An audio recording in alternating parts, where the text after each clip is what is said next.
তাহসান রোজার বিয়ের খবর এখনো সোশ্যাল মিডিয়ায় চর্চায়, কিন্তু এই নতুন দম্পতি হানিমুনে কোথায় যাচ্ছেন?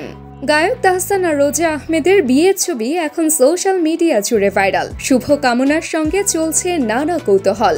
সবচেয়ে বড় প্রশ্ন, হানিমুনে কোথায় যাচ্ছেন তারা? আজ সকালে ঢাকা ছেড়ে মালদ্বীপের উদ্দেশ্যে রওনা হয়েছেন তাহসান ও রোজা। এটা শুধু হানিমুন নয়, তাহসান নিজের সৃজনশীল কাজেও ব্যস্ত। বিয়ের দুদিনের মাথায় নতুন গান প্রকাশ করেছেন একা ঘর আমার। তাহসান নিজের লেখা সুর করা এই গানে কণ্ঠ দিয়েছেন সিথি সাহা। এটি প্রকাশ করেছে অনুপম রেকর্ডিং মিডিয়া। আর অনুষ্ঠানে তাহসানের হাতের মেহেদি আর তার স্ত্রী রোজার নামের প্রথম অক্ষর।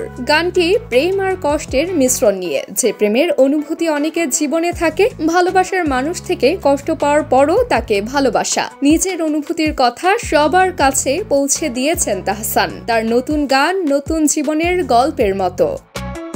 তাবাসসুম হক আনিকা, দৈনিক আওয়ার বাংলাদেশ।